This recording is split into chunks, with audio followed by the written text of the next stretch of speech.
So కళల గురించి మనము ధ్యానిస్తున్నటువంటి సమయంలో హెచ్చరించే కళలు, ప్రతికూలమైనటువంటి కళలు అన్నటువంటి దాంతో మనం ప్రారంభించాం. సో వాటిలో భాగంగానే అపవిత్ర భాగస్వాములు, అపవిత్రమైనటువంటి కళలు వచ్చేదానికి కారణము, వీటన్నిటి గురించి కూడా మనం విస్తారంగా ధ్యానిస్తున్నాం. ఒక వ్యక్తికి అపవిత్రమైనటువంటి కళలు వచ్చేదానికి 3 కారణాలు, 3 ముఖ్యమైనటువంటి కారణాలు చెప్పాం. మొట్టమొదటిది వంశపారంపర్యంగా పితరుల నుంచి దురాత్మలు వస్తాయి. మీ కుటుంబాల్లో ఎవరైనా చనిపోతే చాలా జాగ్రత్తగా ఉండండి. తల్లిదండ్రులుగా మనకు చాలా బాధ్యత ఉందండి. తల్లిదండ్రులుగా మనకు చాలా బాధ్యత ఉంది. మీ కుటుంబాల్లో ఎవరైనా చనిపోతే వారు ఒకవేళ రక్షణ లేని వారై, వారు ఒకవేళ అడిక్టెడ్గా కొన్ని బంధకాలలో, even if it is smoking, పొగ త్రాగే అలవాటు ఉన్నా కూడా, అది అడిక్షన్ అన్నా కూడా, ఎవ్రీ కైండ్ ఆఫ్ అడిక్షన్, ప్రతి అడిక్షన్ వెనక ఒక దురాత్మ ఉంటాడు. ఇటువంటి బంధకాల్లో ఉన్నటువంటి వారు మీరు కలిసి ఒక 2 సంవత్సరాలు, 3 సంవత్సరాలు, 5 10 సంవత్సరాలు ఒకే ఇంటిలో జీవిస్తూ ఉన్నప్పుడు ఆ వ్యక్తి ఎవరైనా చనిపోతే మీరు చాలా జాగ్రత్తగా ఉండాలి. మనిషి చనిపోతాడు కానీ మనిషిని పట్టుకొని ఉన్నటువంటి దయ్యాలు చనిపోవు. సో ఆ దయ్యాలు ఆ వ్యక్తి చనిపోయిన తర్వాత ఇంకో కుటుంబంలోకి వెళ్ళాలని ప్రయత్నం చేయవు. ఆ కుటుంబంలోనే ఎవరు బలహీనంగా కనిపిస్తారో, ఎవరు భద్రత లేకుండా కనిపిస్తారో వారిని పట్టుకునే దానికి వాడు ప్రయత్నం చేస్తాడు. ఎవరైనా ఇంటిలో చనిపోయినప్పుడు ఏడుపు మాత్రమే కాదు, భద్రపరచుకోవాల్సిన అవసరం కూడా ఉంది. Many people will be coming to me. నా దగ్గరికి చాలామంది వస్తుంటారు, పాస్టర్ గారు వేరే వాళ్ళు మా బంధువు చనిపోయారు, మేము అక్కడికి వెళ్ళాము. అక్కడికి వెళ్ళినప్పటి నుంచి మాకు బాగలేదు, ఏదో కలత, ఏదో గొడవ, ఏదో గందరగోళం, అంతా లోపల భయంగా ఉంది. Demonic spirits. People will die but demonic spirits not. మనుషులు చనిపోతారు, 80-90 ఏళ్లకు మనుషులు చనిపోతారు, కానీ దయ్యాలు చనిపోవు. దయ్యాలు ఆ కుటుంబాన్ని వదిలిపెట్టి వెళ్ళిపోవు. కాబట్టి కుటుంబాలలో ఆ దురాత్మలు ఉండేదానికి ప్రయత్నము చేస్తాయి. కనుక మనలను భద్రపరచుకోవాలి, మరి ముఖ్యంగా మన పిల్లలను భద్రపరచుకోవాలి. ఇర్మియా యొక్క భవిష్యత్తు తల్లి గర్భములో ఉండగానే నిర్ణయించబడింది. హల్లెలూయా, హల్లెలూయా. ఇర్మియా యొక్క భవిష్యత్తు తల్లి గర్భంలో ఉండగానే డిసైడ్ అయిపోయింది.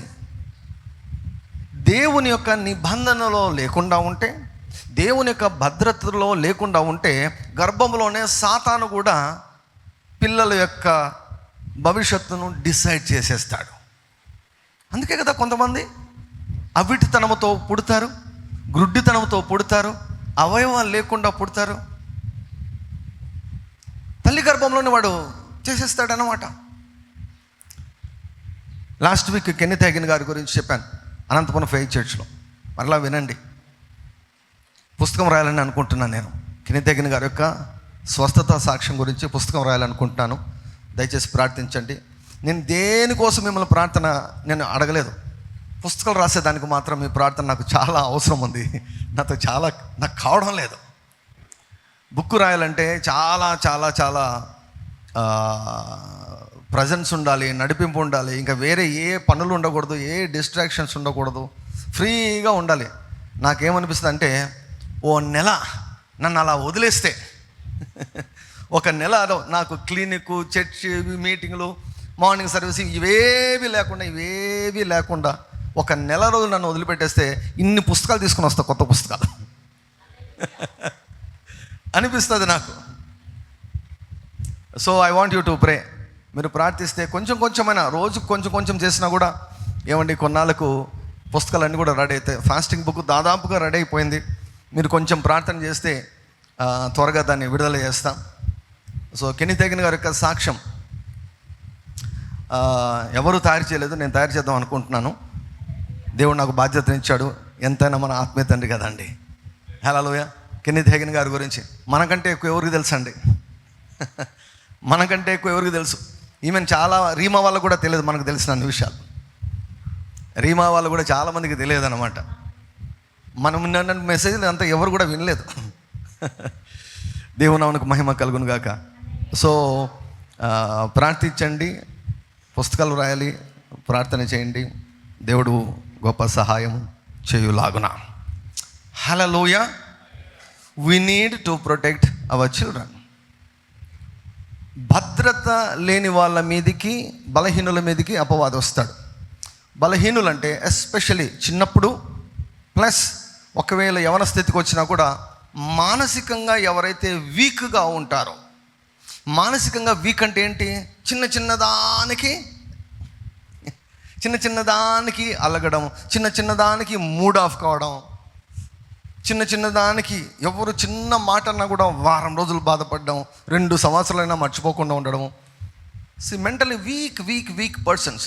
ఇలా వీక్గా ఉన్న వాళ్ళతో వాడు సాతాను బాగా ఫుట్బాల్ ఆడుకుంటాడు అన్నమాట. సో మానసికంగా మనం చాలా బలంగా ఉండాలి. మానసికంగా వీక్గా ఉంటే డీమన్స్ వారి మీదకి దాడి చేస్తాయి, వారిని పట్టుకునే దానికి ప్రయత్నము చేస్తాయి.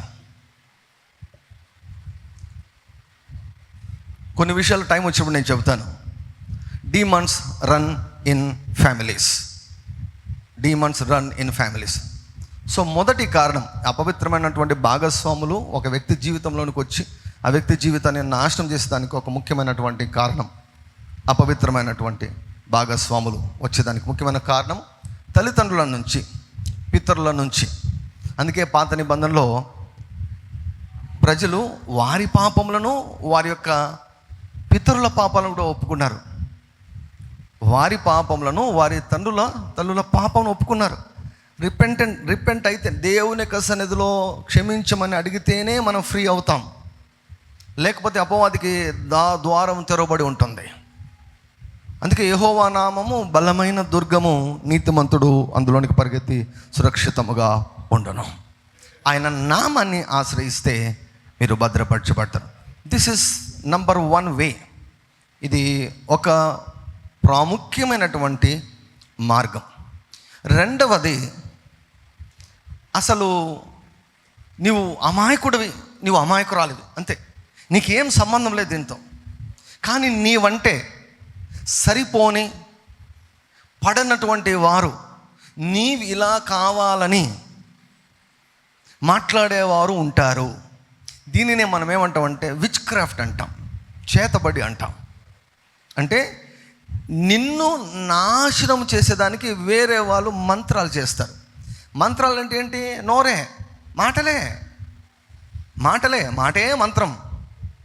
అదే పాట కూడా ఉంది కదా, మాటే మంత్రం అని. మాటే మంత్రం అండి.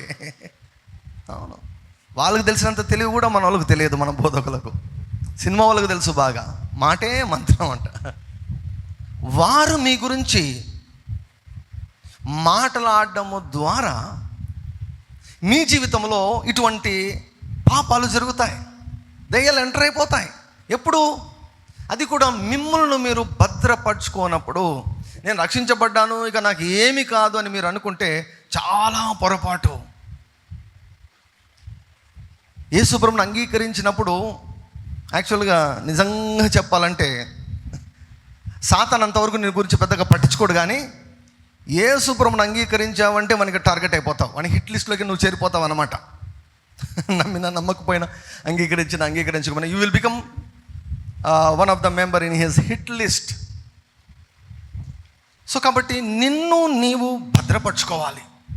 You need to protect your self.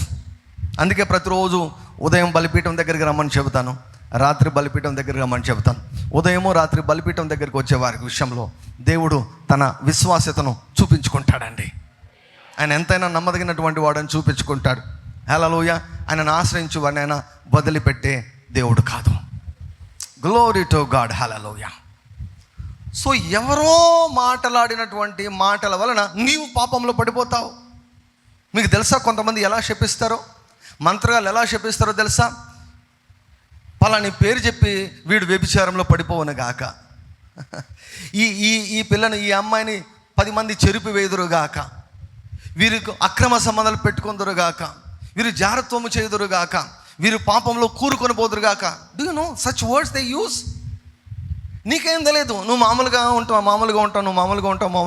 ఉంటావు. సడన్గా నీకు తెలియకుండానే అది ఒక భయంకరమైనటువంటి పరిస్థితుల్లోనికి నువ్వు త్రోసివేయబడతావు, నువ్వు ఇరుక్కొని పోతావు. నువ్వు బయటికి రావాలన్నా రాలేవు, నువ్వు పాపం చేసి తీరుతావు, ఇరుక్కొని పోతావు. సో నీ సంబంధం ఏమీ లేదు, కానీ నీకు విరోధంగా నీకు తెలియకుండా మనం చూస్తాం కదా, ఇశ్రాయేలీయులు ఉన్నారు. ఇశ్రాయేలుల పైన అసూయపడి, ఇశ్రాయేలులకు భయపడి, ఇశ్రాయేలులను ఎట్లయినా నాశనం చేయాలని బాలాకు రాజు ఏం చేశాడు? బిలామును పిలిపించి శపించు అన్నాడు. ఇశ్రాయేలులకు తెలియదు అది. ఈరోజు నీకు కూడా తెలియదు. నీకు తెలియని నీ శత్రువులు ఉన్నారు. You have enemies whom you don't have any clue about them. నీకు తెలియదు వాళ్ళు, అసలు నీకు శత్రువులు తెలియదు, మిత్రులు తెలియదు. నీకు తెలియనటువంటి వారు నీకు వ్యతిరేకంగా మాట్లాడేవారు ఉంటారు. సాతానుకు అటువంటి వారు కావాలి. దేవుడు బిలామును ఆపాడు. దేవుడు బిలామును ఆపకుంటే ఇశ్రాయేలు ఖచ్చితంగా నాశనం అయ్యేవారు. మాట్లాడద్దు, శపించొద్దు అన్నాడు దేవుడు. శపించింటే హేతువు లేని శాపము తగలదు, కానీ హేతువు ఉంటే తగులుతుంది. హేతువు ఉంది. ఇశ్రాయేలుకు నిండా ఎన్ని హేతువులు ఉన్నాయో నోరు బారేసుకుంటారు ఊరికనే. లోపల వారికి వ్యభిచార మనసు ఉండిపోయింది. సో కాబట్టి వారు సులభంగా దొరికిండేవారు. బిలాము మాట్లాడింటే ఖచ్చితంగా ఇశ్రాయేలీయులు నాశనం అయిపోయిండేవారు. అందుకే దేవుడు మాట్లాడొద్దు అని ఆపేశాడు. రే, నువ్వు ఏమైనా మాట్లాడుకోపోరా, నా ప్రజలు నేను కాపాడుకుంటా అనలేదు దేవుడు. మాట్లాడద్దు, నువ్వు శపించకూడదు అన్నాడు.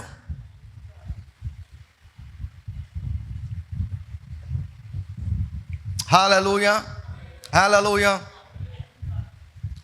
You need to protect yourself. నీ జీవితాన్ని, నీ కుటుంబాన్ని, నీ సంఘాన్ని, నీ పిల్లలను చిరిపివేయాలన్నట్టుకున్నటువంటి వాళ్ళు చాలామంది ఉన్నారు. కొంచెం నువ్వు ఎదిగితే చాలు తట్టుకోలేరు, ఓడ్చుకోలేరు. జలసి, అసూయ, ఓర్వలేనటువంటి వారు. ఉద్యోగం వస్తే తట్టుకోలేరు, పెళ్ళైతే తట్టుకోలేరు, పిల్లలు పుడితే తట్టుకోలేరు, ఒకవేళ కొడుకు పుడితే తట్టుకోలేరు.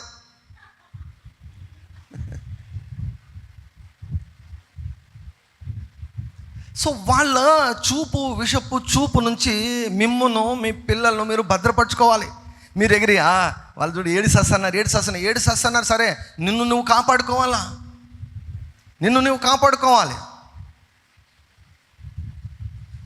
మీ ఇంట్లో ఒక వ్యక్తి ఒక మంచి పొజిషన్లోకి వచ్చాడు అనుకోండి, ఇక అంతే, తట్టుకోలేరు కొంతమంది. ఎట్లయినా సరే వాడు వర్ధిల్లకూడదు, వాడు నాశనం కావాలి. నేను ఎంబీబీఎస్ చేరినప్పుడు ఫస్ట్ ఇయర్ చేరినప్పుడు అసలు ప్రపంచంలో నాకు మించినటువంటి ఆనందం ఎవరికి ఉండదు అనుకున్నా నేను. మా నాన్న చిన్నప్పటి నుంచి నువ్వు డాక్టర్ కావాలని బాగా ఎక్కించాడు. ఫస్ట్ టైం ఓవర్ కాన్ఫిడెన్స్తో పోగొట్టుకున్నా. రెండవసారి మొండితనంతో మా నాన్న చెప్పిన మాట వినకుండా రెండవసారి పోగొట్టుకున్నా. మూడవసారి మా నాన్న అవకాశం ఇచ్చాడు, నేను డబ్బులు చెల్లిస్తా, నువ్వెందుకు వీటి గురించి ఆలోచిస్తావు, కోచింగ్ వెళ్ళన్నాడు. ఇక అక్కడ నా ప్రస్థానం మొదలైంది. వెనక్కి తిరగలేదు. అసలు నాకు మంచి ర్యాంక్ వచ్చింది. హల్లెలూయా. ఆ కాలంలో 300 ర్యాంక్ వచ్చింది. 300 ర్యాంక్ వచ్చింది. మళ్ళీ నాకు సిఎంసి వెల్లూరులో సీట్ వచ్చింది. అది ఏమో తెలియదు, కానీ ఏం చేద్దాం మేడం, కొన్ని నిర్ణయాలు చాలా సిఎంసిలో వచ్చిందండి నాకు సీటు. సిఎంసి వెల్లూరు అంటే అసలు వరల్డ్ ఫేమస్ మెడికల్ కాలేజ్. నాకు సీట్ వచ్చింది సిఎంసి వెల్లూరులో. నేను వెళ్ళి చిత్తూరు వరకు చిత్తూరుకు నేను, మా అన్న ఉన్నాడు, మా కజిన్ ఉండేవాడు, మా పెదనాన్న కొడుకుండేవాడు. మేమిద్దరం నన్ను తీసుకుని వెళ్ళాడనమాట. సిఎంసి వెల్లూరుకు వెళ్ళాం. చేరేదానికని వాళ్ళు ఇంటర్వ్యూకి పిలిచారు అనమాట. సెలెక్ట్ అయిపోయాము, ఇంటర్వ్యూకి పిలిచారు. జస్ట్ అది నామమాత్రం దానికి వెళ్ళాము ఆ రోజు. సో నేను వెయిట్ చేస్తున్నా. ఆ రోజు మాకు ఎంసెట్ రిజల్ట్స్ అనౌన్స్ చేస్తారనమాట. వెయిట్ చేస్తున్నాను. మా నాన్న ఏమన్నాడంటే, ఇవి చూద్దాంలే, ఇంకా ఇవి వస్తే వచ్చినాయి లేకపోతే లేదు, మీరు వెళ్ళిపోండి, సిఎంసీకి వెళ్ళిపోండి. నా ఆశ, మా నాన్న కొన్ని భయాలు పెట్టాడు నాకు. ఎంత ఉన్నా కూడా మన ఊర్లో మన రాష్ట్రం అంటే మేలు. అసలు అండి ఇంటర్మీడియట్లో నేను సాంస్క్రిట్ తీసుకుంటానంటే మా నాన్న అడ్డుపడ్డాడండి. అబ్బా అబ్బా అబ్బా అబ్బా. సాంస్క్రిట్ తీసుకున్న వాళ్ళు 98, 99, 100కి మార్కులు. నేను చెప్పా, నాకు మార్కులు రావాలి, నేను టాపర్గా ఉండాలి, నేను టాప్ కావాలి అంటే, లేదరా నీకు తెలియదురా సాంస్క్రిట్, నీకు తెలియని భాష, ఏం చేస్తావు నువ్వు? అందరు తీసుకుంటున్నాను నాన్న. వద్దు, తెలుగు దించాడు. నా బాధ చూడండి, నాకు 80 వచ్చింటే వాళ్ళకి 99, 98 వచ్చాయి వాళ్ళకి. నా బాధ చూడ వర్ణనాతీతం.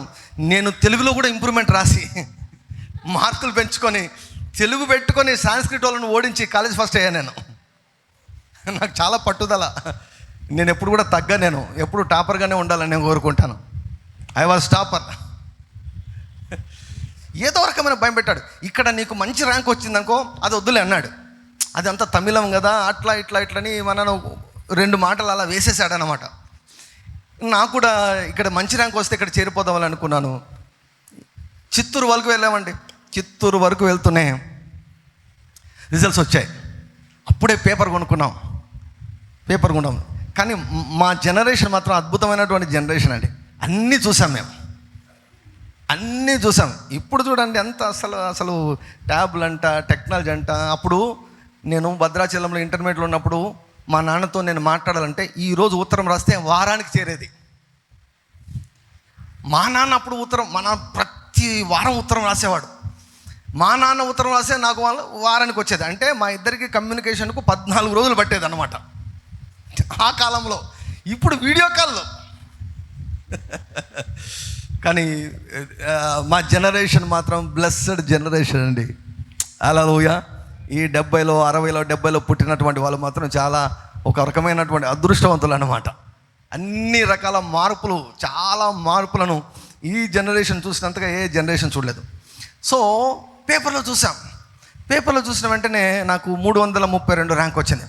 ఆ ర్యాంకు చూడగానే ఇంకా చూడండి అసలు వద్దునా, ఇంకా వెల్లురొద్దు, ఏమొద్దునా, నేను ఉస్మానియాలో చేరుతానా. నాకేందంటే ఉస్మానియా మెడికల్ కాలేజ్ అంటే నాకు పరలోకం ఉన్నట్లు అనమాట. ఉస్మానియా మెడికల్ కాలేజ్ అంటే పరలోకం నా దృష్టిలో.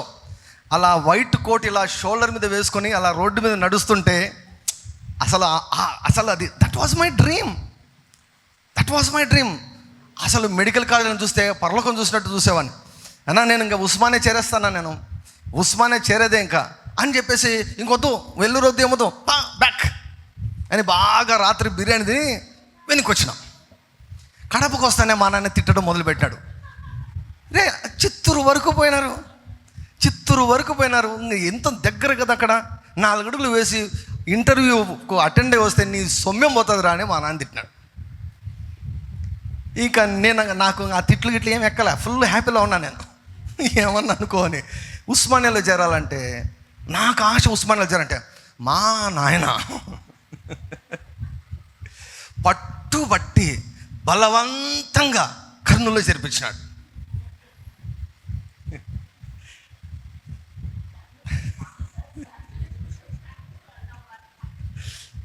కర్నూలులో చేర్పించినాడు. ఏం చెప్పాలి చెప్పండి, మా నాన్న చేసిన పని.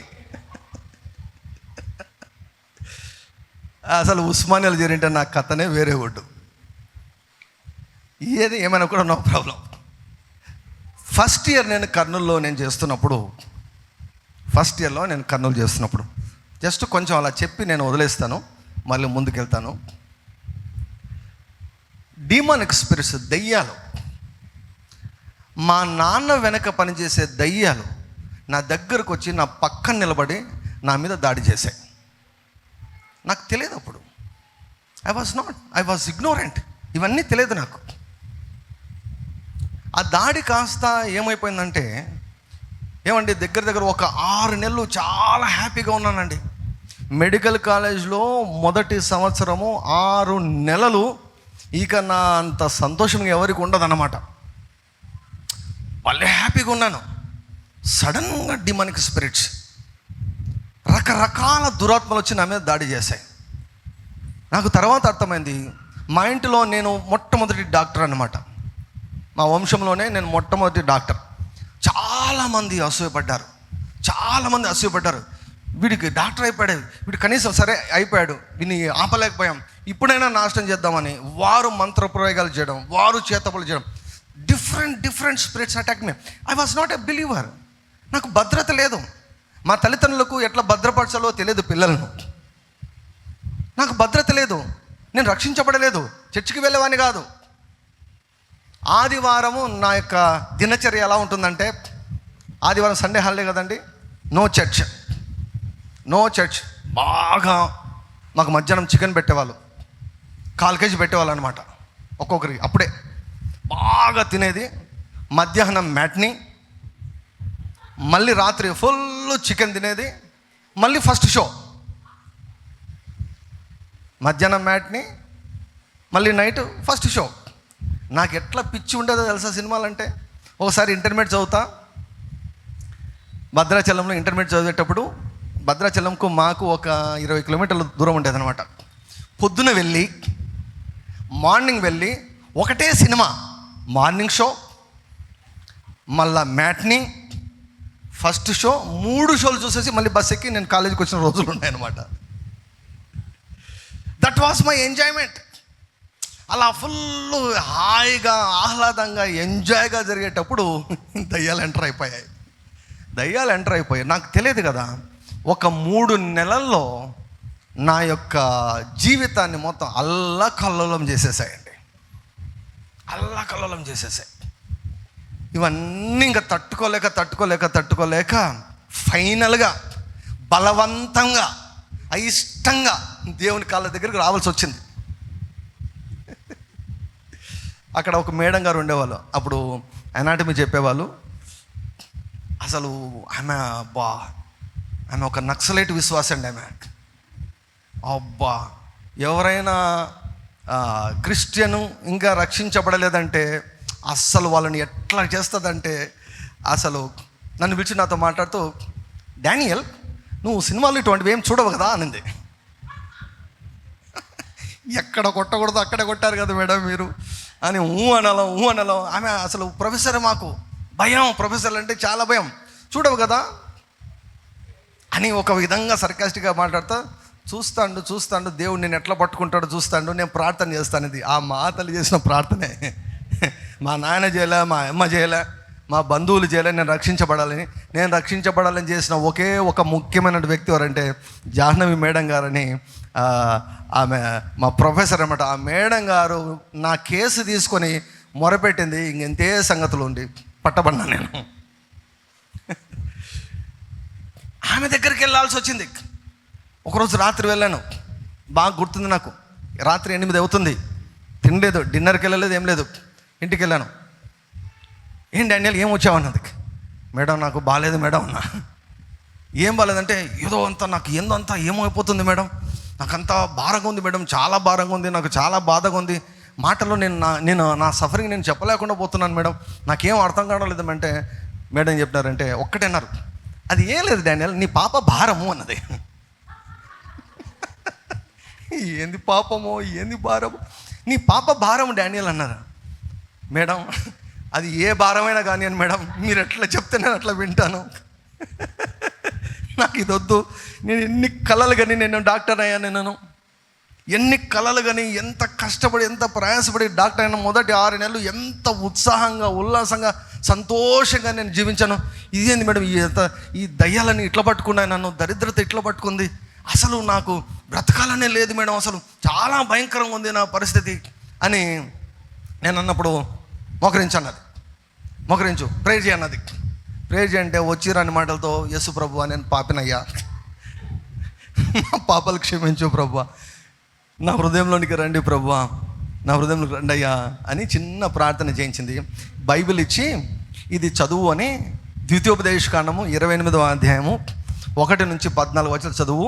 15 నుంచి చదివితే నువ్వు తట్టుకోలేవు, వద్దులే అవేం వద్దు, ఈ 14 వచనాలు చదువని 14 వచనాలు చదివిస్తే అసలు సరిగ్గా చదవలేకపోయానండి. మనకు అలవాట్లేదు కదా బైబిల్ చదవడం. సండే స్కూల్ అంటే మాకేమో తెలియదు. ఒక్కసారి మాత్రం పరీక్ష పెట్టారు సండే స్కూల్లో పరీక్ష పెడితే నాకెందుకో పరీక్ష రాయాలనిపించింది. సబ్జెక్ట్ అడిగాను, ఏ సబ్జెక్ట్ అన్నారు, ఆదికాండం పైన అన్నారు. ఆదికాండం పైన అంటే అప్పుడు చదివా బైబిల్, పరీక్ష కోసం బైబిల్ బాగా చదివి పోయి రాస్తే సండే స్కూల్లో ఫస్ట్ ప్రైజ్ వచ్చింది.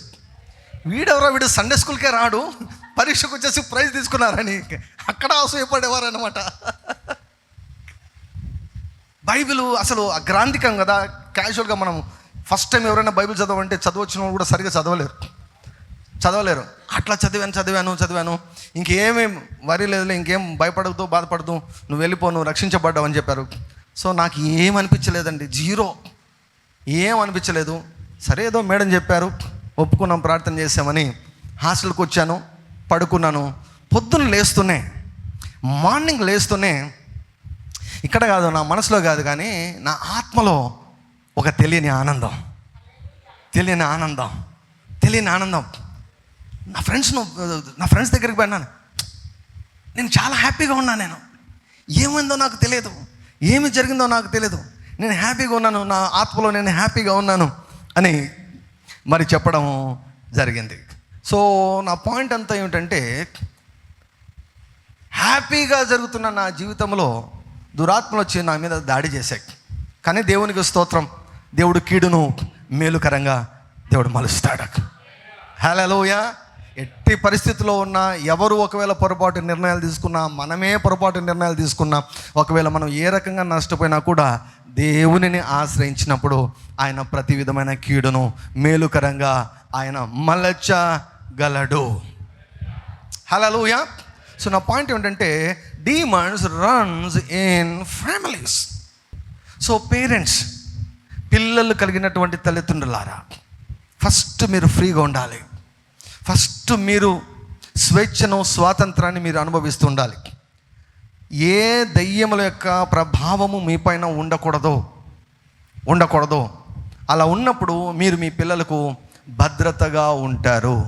లేదు, ఒకవేళ మీరు దురాత్మల చేత పీడించబడుతుంటే అవి ఖచ్చితంగా మీ పిల్లల మీదకి వస్తాయి, మీ పిల్లలకు అంటుకుంటాయి. చాలా చాలా జాగ్రత్తగా ఉండాలి. రెండవది, ఒకవేళ మీరు మీ పిల్లలు వర్ధిల్లుతుంటే వారిని చాలా చాలా భద్రపరచాలి. నేనంటే సరిపోయినటువంటి వారు చేతబడి చేసేవారు, మంత్రాలు చేశారు, విచ్క్రాఫ్ట్ చేశారు. వీడు డాక్టర్ అయిపోయాడు, వీడిని వదిలిపెడితే ఏమైపోతాడా అని చెప్పి చేశారు. వాటి ఫలమే ఈ డిమానిక్ అటాక్స్ అని కూడా వచ్చాయి నాకు. ఏ కారణం లేదు, దెర్ వాజ్ నో రీజన్ అండి. ఒక స్పెసిఫిక్ రీజన్ లేకుండా ఇవన్నీ కూడా నా మీద దాడి చేశాయి. సో మరొకరి యొక్క మాటలను బట్టి నీవు ఇటువంటి సమస్యలు ఎదుర్కొనే దానికి ఆస్కారం ఉంది. మూడవది, నీవు చేసే పాపాలు, యువర్ ఓన్ సిన్స్. తల్లిదండ్రులు పరిశుద్ధంగా ఉండొచ్చు, ఏలీ పరిశుద్ధంగా ఉన్నాడు, ఏలీ పిల్లలు పరిశుద్ధంగా లేరు. సమూయేలు చాలా నమ్మకంగా జీవించాడు, సమూయేలు పిల్లలు అలా కాదు.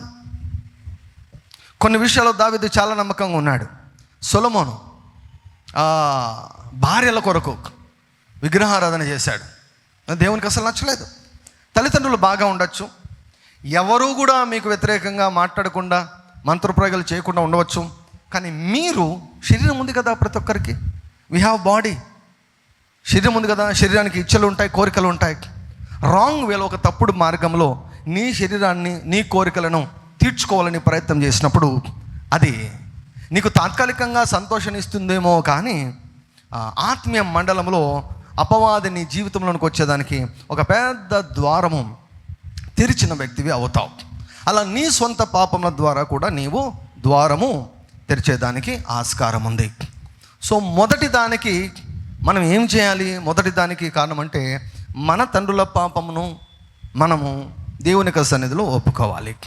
రెండవ దానికి ఏం చేయాలో లాస్ట్ వీక్ చెప్పాను, ఈ వీక్ కూడా నేను చెప్పబోతున్నాను. మూడో విషయం ఏంటంటే మన పాపములను మనం ఒప్పుకోవాలి, సమర్థించుకోకూడదు. See, we cannot deceive ourselves, we cannot deceive Satan. సాతాను మనం మోసం చేయలేము, దేవుని మనం మోసం చేయలేము, మన మనస్సాక్షిని మనం మోసం చేయలేము. సాతానును మనం మోసం చేయలేము. ఆత్మీయ మండలంలో మనం అంతా అసలు మొత్తం కనపడుతూ ఉంటాం. మనం ఆత్మీయ మండలానికి ఏమండి 4 గోడలు ఉండవు. 4 గోడలు ఉండవు. తలుపులు ఏమి వేసినా వేయకున్నా కూడా ఆత్మీయ మండలానికి అంటే దెయ్యాలకు స్పష్టంగా కనిపిస్తుంటాయి. నువ్వేం చేస్తున్నావు, ఏం చూస్తున్నావు అన్నీ కనిపిస్తూ ఉంటాయి. So you cannot deceive the spiritual. ఆత్మీయ మండలాన్ని నువ్వు మోసం చేయలేవు. ఫిజికల్ రియల్మ్ నువ్వు మోసం చేయొచ్చు, భౌతిక పరిధిలో ఉన్నటువంటి వాడిని నువ్వు మోసం చేయొచ్చేమో, కానీ నీ మనస్సాక్షిని ఏ రీతిగా నువ్వు మోసం చేయలేవో, దేవుని ఏ రీతిగా మోసం చేయలేవో, అదే రీతిగా సాతానును కూడా నీవు మోసం చేయలేవు. సో గనుక అక్కడ మనం తప్పించుకోవాలంటే దేవుని యొక్క సన్నిధిలో, ప్రభువా నేను పాపం చేశాను, నా పాపమును క్షమించండి, ఇక ఎన్నడూ కూడా ఈ పాపము నేను చేయను, నాకు సహాయం చేయండి అని యథార్థ హృదయంతో నిజముగా మీరు మొరపెట్టి దేవుని అడిగినప్పుడు దేవుడు ఖచ్చితంగా ఆ ద్వారాన్ని దేవుడు మూసేస్తాడు. హల్లెలూయా. ఇటువంటి దయ్యాలు మీ మీద ప్రభావం చూపేదానికి అవకాశము ఉండదు. ఇవి బాగా వినండి. చిన్న ప్రార్థన చేసిన వెంటనే మొత్తము పరిష్కారము కాదు. సాతానంత మొండోడు ఇంకొకడు లేడు. సాతానంత మొండోడు ఒకడు లేడు. నువ్వు ఒక చిన్న ప్రార్థన చేస్తేనే ఇంకా ప్రార్థన చేశాడబ్బా, ఈయన తప్పించుకున్నాడు అని చెప్పేసి వదిలిపెట్టి వెళ్ళిపోతాడు అనుకున్నాడా? నో, వదిలిపెట్టాడు. అందుకే till you experience complete Liberty, నీ ఆత్మలో, నీ మనసులో, మరి ముఖ్యంగా మనసులో నువ్వు సంపూర్ణ స్వాతంత్రానికి సూచన ఏమో చెప్పమంటారా? సంపూర్ణ స్వాతంత్రానికి ఎప్పుడు సంతోషంగా ఉంటావు. నువ్వు ఎప్పుడు సంతోషంగా ఉంటావు. హల్లెలూయా. ఎప్పుడు కూడా దీవెనలు నీ వెంట పడుతూ ఉంటాయి. దీవెనలు నిన్ను వెంటాడుతాయి. ద్వితీయోపదేశకాండం 28:1-14 ఏముంటుందండి? ఈ ఆశీర్వాదములన్నీ వచ్చి ఆశీర్వాదములు నీ దగ్గరకు వస్తాయి. నీవు వెళ్ళడం కాదు, నీ దగ్గరకు వస్తాయి ఆశీర్వాదములు. హల్లెలూయా.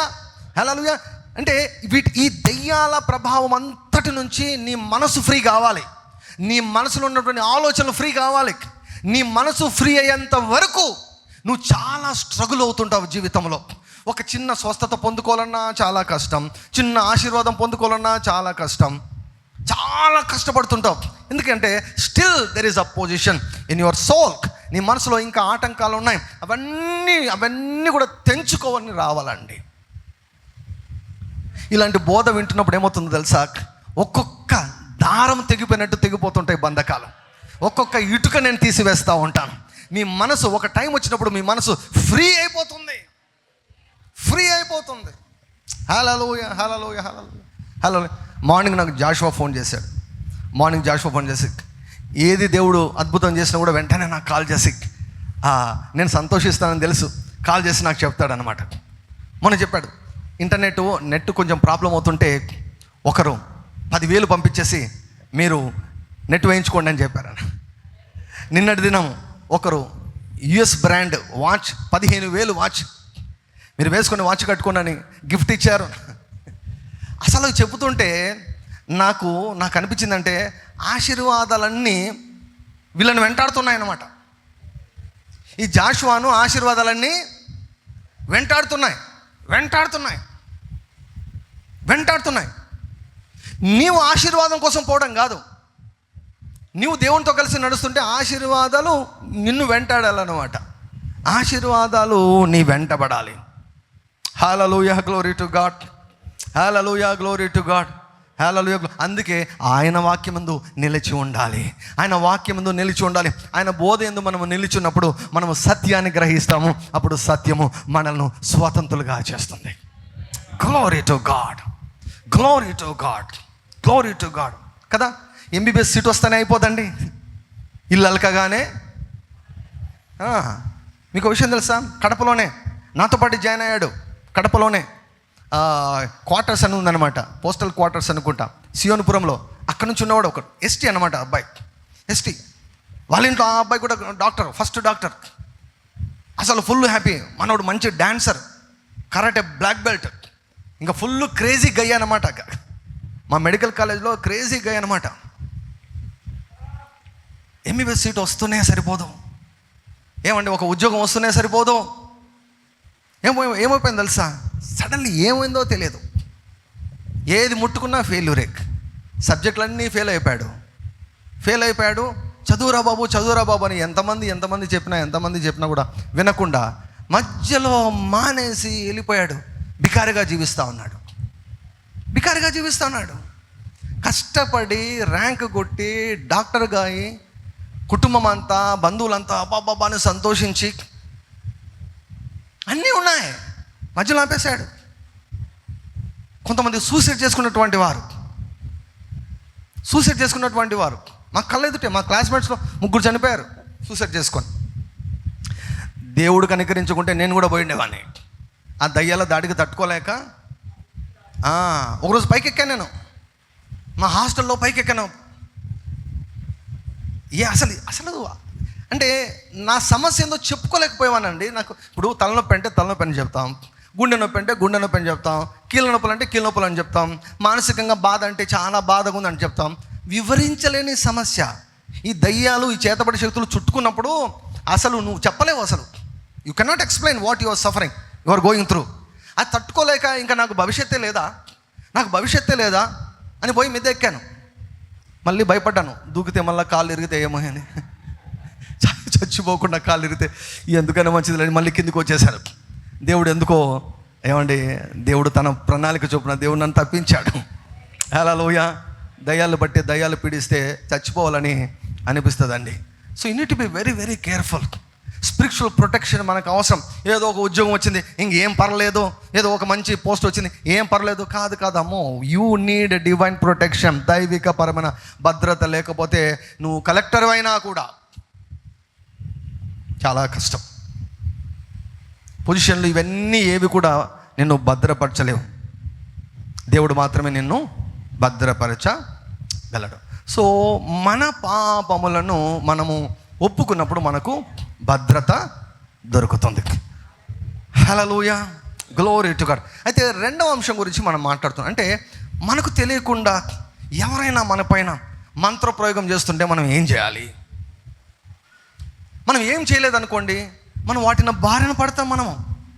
సో ఎస్టర్డే నిన్న ఒక బ్రదర్ నాకు మెసేజ్ పెట్టారు, పాస్టర్ గారు చేతబడి శక్తులు నా మీద చాలా పని చేస్తున్నాయి, తట్టుకోలేకపోతున్నాను, చాలా భయంగా ఉంది, ఆందోళనగా ఉంది, నా కోసం ప్రార్థన చేయండి.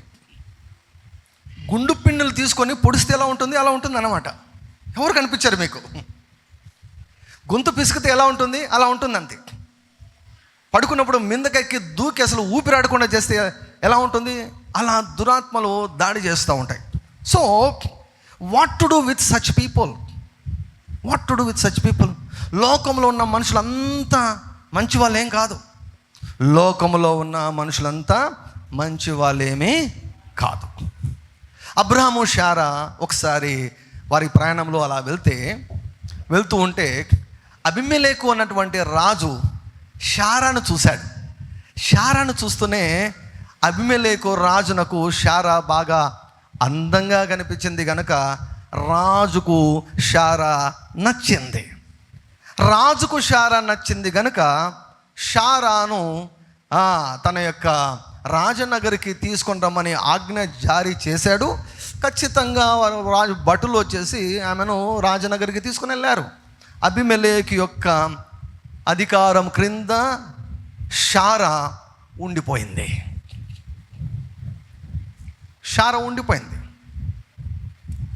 నేను చెప్తున్నాను వినండి, జాగ్రత్తగా నా మాటలు వినండి.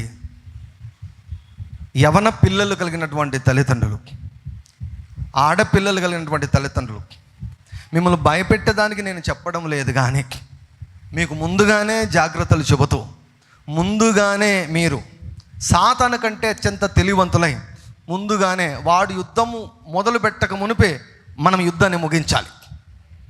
హల్లెలూయా. ఇది ఇశ్రాయేలీయులు చేస్తారు. ఇజ్రాయెల్లో మొసాద్ అనే ఒక టీం ఉంది. నేను ఒక గ్రూప్ పెట్టుకున్నా, ఆర్డీజే మొసాద్ అని పెట్టుకున్నా. ఎవరిని జాయిన్ చేయలే ఇంకా.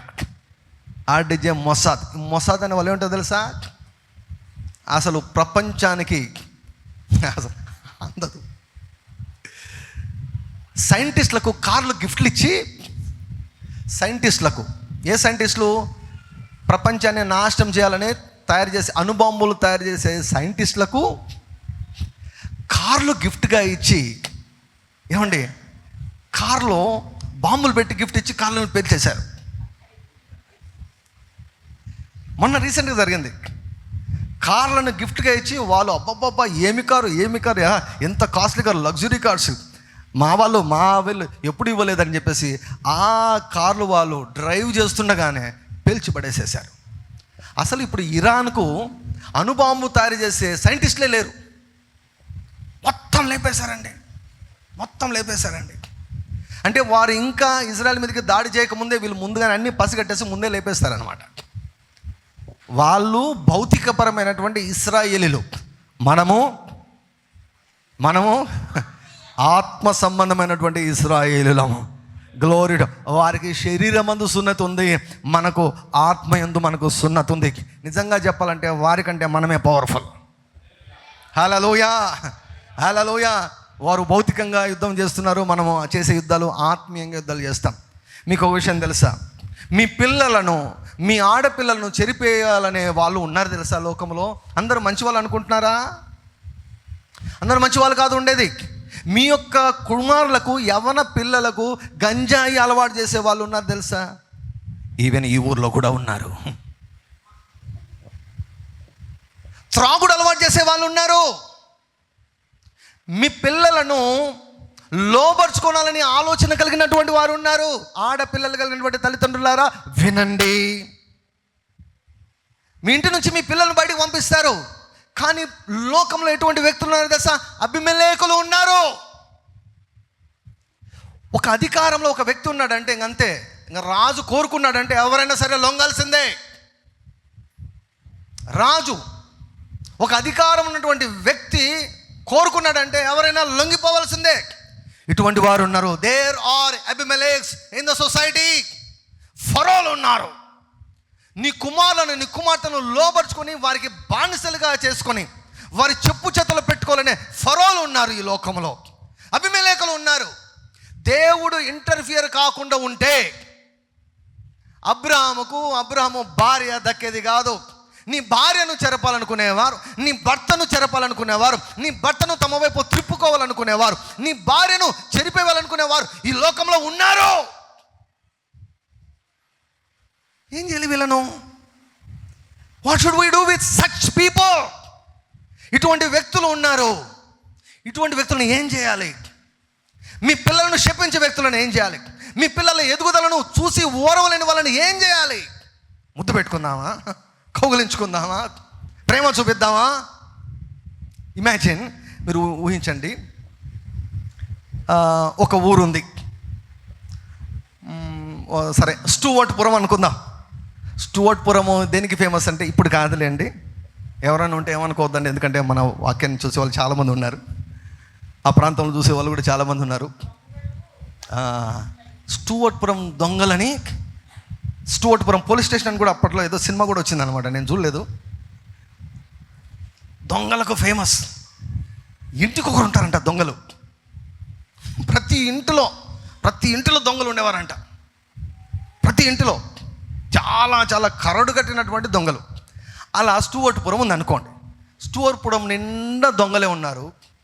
అక్కడ పోలీస్ వ్యవస్థనే లేదు, పోలీస్ స్టేషనే లేదు అనుకోండి. పోలీస్ స్టేషనే లేదనుకోండి, ఇంకెలా ఉంటుంది పరిస్థితి? ఎలా ఉంటుంది? యాక్చువల్గా పోలీస్ స్టేషన్లు ఎక్కడ ఎక్కువ పెడతారు? ఏదన్నా మన తాడిపత్రులో ఏదన్నా కొంచెం చిన్న గలబ వచ్చిందంటే మొత్తం బస్సులో దిగుతారు. అంతా బెటాలియన్ బస్సులో దిగుతారు. పోలీసులు అంతా కూడా దిగుతారు కదండి, కదా. ఏదైనా కొంచెము అవాంఛనీయ సంఘటనలు ఏమైనా జరుగుతాయని తెలిసినప్పుడు ప్రభుత్వం వారు ఏం చేస్తారు? పోలీస్ వ్యవస్థను దింపుతారు. వారికి ఆర్డర్స్ కూడా ఇస్తారు. మరీ ఎక్స్ట్రా చేస్తారంటే కాల్చిపడండి అని కూడా చెప్పేస్తారు. అంత అధికారాన్ని కూడా ప్రభుత్వము వారికి ఇవ్వగలదు. ఇప్పుడు దేవుడు ఓన్లీ అందరినీ ప్రేమించుకుంటూ, ఏమండి మీ మిత్రులను ప్రేమించుకుంటూ, మీ శత్రువులను ప్రేమించుకుంటూ, మీ భార్యను చెరపాలనే వారిని ప్రేమించుకుంటూ, మీ భర్తను లోబర్చుకునే వాళ్ళని ప్రేమించుకుంటూ, మీ కుమార్తెలను చెరపాలనుకునే వారిని, మీ పిల్లలకు గంజాయిని అలవాటు చేసేవారిని అందరినీ ప్రేమించుకుంటూ మేము ప్రేమ స్వరూపి అని అంటూ ఉంటే అసలు ఏమైనా అర్థం ఉందా దానిలో? God has another angle. దేవునికి ఇంకో కోణం ఉంది. దేవుని స్వభావంలో ఇంకొక కోణం ఉంది. ఏమిటి ఆ కోణం అంటే, he is a friend to your friends and he is an enemy to your enemies. నీ స్నేహితులకు ఆయన స్నేహితుడు, నీ శత్రువులకు ఆయన శత్రువు. హల్లెలూయా, హల్లెలూయా. ఆర్డిజే స్నేహితులకు యేసు ప్రభు స్నేహితుడు, ఆర్డిజేని ద్వేషించే వారికి నా దేవుడు శత్రువు. హల్లెలూయా. I believe that, I know that, I declare that. Hallelujah, hallelujah. So ఇటువంటి వారిని, మనకు తెలియనటువంటి మన శత్రువును మనం డీల్ చేయలేం. ఆయన డీల్ చేస్తాడు. ఆయన ఊరుకునే డీల్ చేస్తాడా? చేయడు. ఆయన డీల్ చేయాలంటే మన పాత్ర ఉంది, మన బాధ్యత కూడా ఉంది. సో దేవుని యొక్క మరొక కోణము అన్న విషయాన్ని చూపించాను. దేవుడు పగ తీర్చుకునే దేవుడు. ప్రతీకారము చూపడమే కొన్ని సమస్యలలో పరిష్కారము. శాపాన్ని దేవుడు మొట్టమొదటగా దేవుడే పలికాడు. హల్లెలూయా. Father God cursed. తండ్రిన దేవుడు శపించాడు. ఏమన్నాడు అబీమెలెకుతో? అబీమెలెకా, ఆమె ఇంకొకరి భార్య, ముట్టుకుంటే చచ్చిపోతావు, ముట్టుకుంటే you are a dead person అన్నాడు దేవుడు. You are a dead person. అప్పటికి ఏమి ముట్టుకోకుండానే ఆ రాజనగర్లో పెట్టింటేనే దేవుడు ఆల్రెడీ మొత్తం ఆడవాళ్ళందరినీ అటాక్ చేసేసాడు, గర్భాలన్నీ మూసేశాడు దేవుడు. ఇక ఒకవేళ తప్పిజారి అబ్రాహాము భార్యను నువ్వు ముట్టుకున్నావంటే చస్తావు. నీ పిల్లలను, మీ కుమార్తెలను ముట్టుకునేవారిని మీరేం చేస్తారు? మీరు ప్రేమిస్తారా? హక్ చేసుకుంటారా? ముద్దు పెట్టుకుంటారా? మీ పిల్లలను చెరపాలనుకునే వారిని, చెరిపిన వారిని, మీ పిల్లలకు చెడు అలవాట్లను, వ్యసనాలకు గురి చేసేవారిని ఏం చేస్తారు మీరు? వారి విషయంలో ఏం చేస్తారు మీరు? ఒకవేళ వారి విషయంలో మీరు బాగా ప్రేమను చూపితే మీ పిల్లలకు మీరు అన్యాయం చేసిన వాళ్ళు అవుతారు. సో దేవుడు ఏమన్నాడు? ముట్టుకుంటే చస్తావు అన్నాడు. భయపడ్డాడు అబీమెలెకు భయపడి, ప్రభువా వాళ్ళ సిస్టర్ అని చెప్పాడు ఆయన ప్రవక్త అన్నాడు దేవుడు. సత్యం చెప్తే ఏంటి, అబద్ధం చెప్తే ఏంటి? నువ్వెవడరా ఆయన భార్యను ముట్టుకునే దానికి? ఎవరు అనుకుంటాం? ప్రవక్త. ఏమన్నాడు దేవుడు అబ్రాహాముతో? నిన్ను దీవించు వారిని నేను దీవిస్తాను, నిన్ను దూషించు వారిని కూడా దీవిస్తాను. ప్రేమా స్వరూపి కదా దేవుడు, క్షమాపణ కదా, క్షమిస్తాడు కదా. ఇక్కడ ఏం క్షమించలేదే మరి అబీమెలెకును. చస్తావని చెప్పాడు, బెదిరించాడు దేవుడు. ఈ కోణం తెలుసా మీకు? ఈ కోణాన్ని దేవుడు మీ జీవితాల్లో కూడా ఉపయోగించాలి తెలుసా? మీ శత్రువుల విషయంలో ఉపయోగించాలి తెలుసా? ఏమన్నాడు ఫరోతో ఏమన్నాడు? నా కుమారుని పంపిస్తావా లేకపోతే నీ కొడుకును చంపమంటావా? This is the language of God. This is the language of ప్రేమా స్వరూపి యొక్క భాష ఏంటో తెలుసా? నా కొడుకును పంపిస్తావా, నన్ను ఆరాధించేదానికి, నన్ను సేవించేదానికి నా కొడుకును పంపిస్తావా, లేకపోతే నీ రాజ్యంలో ఉన్న ప్రతి కొడుకును చంపమంటావా, జ్యేష్ఠ కొడుకును చంపమంటావా? డీల్ ఇది, deal. Jesus Christ is same yesterday today and forever. హల్లెలూయా. అక్కడ ఫరో, ఇక్కడ ఇశ్రాయేలును విడిపించేదానికి అక్కడ పరిష్కారం ఏంటో తెలుసా? ఫరో మొదలుకొని ఆ రాజ్యంలో చివరి వ్యక్తి వరకు కూడా ఇంటిలో జ్యేష్ఠ సంతానాన్ని దేవుడు తీర్పు తీర్చాడు, మొత్తేశాడు. శవము లేని ఇల్లు లేదంట దేశమంతా. ఇమాజిన్ చేయండి, దేశమంతా ఎందుకండి? అర్థమైదానికి చెప్తున్నాను. తాడిపత్రిలో శవం లేని ఇల్లు ఉందనుకోండి, ఎలా ఉంటుంది? శవము లేని ఇల్లు ఎలా ఉంటుంది? దేవుడు చెప్పాడు, నా కొడుకును పంపిస్తావా, చంపమంటావా? అదే ఆడ పరిష్కారం. నన్ను సేవించుటకు నా కుమారుని పంపు. మోషే వెళ్ళి సవాల్ చేశాడు ఫరోను. ఎవడు నీ దేవుడు ఎవడు పంపించేదానికి? పంపించాను పో. నువ్వెవడు? పంపించాను పో. ఆహా, పంపించావా? సరే అయితే పెట్టుకుని ఎవరితో పెట్టుకున్నావు? దేవునితో. ఎంతవరకు పోయింది? ఇంట్లో జ్యేష్ఠ సంతానం అంతటిని కూడా దేవుడు మొత్తేశాడు. హల్లెలూయా, హల్లెలూయా. నీ ఆస్తిని కానీ, నీ స్వాస్థ్యమును కానీ, నీ పొలాలను కానీ, నీ ఇళ్ళను కానీ, లేకపోతే నీ వారిని కానీ, నీ పిల్లలు కానీ ఎవరైనా తమ యొక్క ఆధీనములో, తమ యొక్క స్వాధీనములో పెట్టుకొని నీకు అన్యాయం చేస్తూ, నీకు మోసం చేస్తూ ఉంటే వారి విషయంలో దేవుడు ఎలా స్పందిస్తాడంటే ఇలాగనే స్పందిస్తాడు. ఇస్తావా చస్తావా, డీల్. పరలోకం నుంచి దేవుడు డీల్. లేదు నాన్న, బాబు ప్లీజ్ నాన్న ఇచ్చానైనా, ఆయన దానికి ఇచ్చానైనా, ప్లీజ్ పంపునైనా. ఇట్లా లాంగ్వేజ్ మాట్లాడాడు దేవుడు. అబీమెలెకుతో అన్నాడు, పంపిస్తావా చస్తావా, ముట్టుకుంటే చస్తావు. You are a dead person because she belongs to another man. You don't have any right over her. ఫరో, నువ్వెవడవరా? నా కుమారుని నీ స్వాధీనంలో పెట్టుకునే దానికి నువ్వెవడివే? నువ్వు నా కుమారుని పంపిస్తావా, లేకపోతే నీ యొక్క జ్యేష్ఠ సంతానాన్ని చంపేనా? ఒప్పుకోలేదండి. ఎంత మూర్ఖుడు చూడండి వాడు. ఫరో ఎంత మూర్ఖుడు అంటే ఒప్పుకోలేదు. సస్తే చావనీలు అనుకున్నాడు. దేశమంతా మొదటి సంతానం చచ్చిపోయినా కూడా వాడు ఒప్పుకోలేదు. వాడు దయ్యం అండి, దయ్యం. ఫరో ఒక దయ్యం అయిపోయాడు. He became a Satan. అందుకే కదా ఆ యొక్క కుటుంబాలన్నింటిలో కూడా చచ్చిపోయి రోదన చేస్తుంటే మళ్ళీ ఇశ్రాయేల్ మీదకి పోతాడండి. బుద్ధి లేనోడు. సత్యదానికే కదండి పోయేది. పోయి ఎర్ర సముద్రంలో పోయి నిత్య అవమానం పొందుకుండా ఈ రోజు వరకు వాడి యొక్క ఓటమి గురించి మనం మాట్లాడుతున్నాం. మీకు తెలుసా, ఫరోలు ఉన్నారు ఈ లోకంలో. ఫరోలు ఉన్నారు ఈ లోకంలో. అబీమెలెకులు ఉన్నారు ఈ లోకంలో. Be very very careful. Be very very very careful. Be very very very careful. Be very very careful. వీళ్ళకి ఒకటే ట్రీట్మెంట్. ఆర్డీజే 1000 స్తుతుల్లో 901 నుంచి 1000 వరకు 100 స్తుతులు చేయండి రోజు. ఎవరి మీదికి ఏ మిస్సైల్ పోవాలో, ఏ బాంబు పోవాలో, ఏ అణుబాంబు పోవాలో పోయి పడుతుంది అంతే. హల్లెలూయా. నేను ఫస్ట్లో ఆ 100 ప్రైజెస్ నేను తయారు చేసినప్పుడు అప్పుడప్పుడు నాకు ఇవి కొంచెం నాకు ఇబ్బందికరంగా, మరీ డైరెక్ట్ చాలా అటాక్ చేసేవిగా ఉన్నాయి కదా, అప్పుడప్పుడు ఇబ్బందిగా అనిపించేది నాకు. కానీ అది చాలా చాలా చాలా కరెక్ట్, చాలా చాలా సత్యము. దేవుడే తన ఆత్మ ద్వారా నా చేతుల ద్వారా దాన్ని వ్రాయించాడు.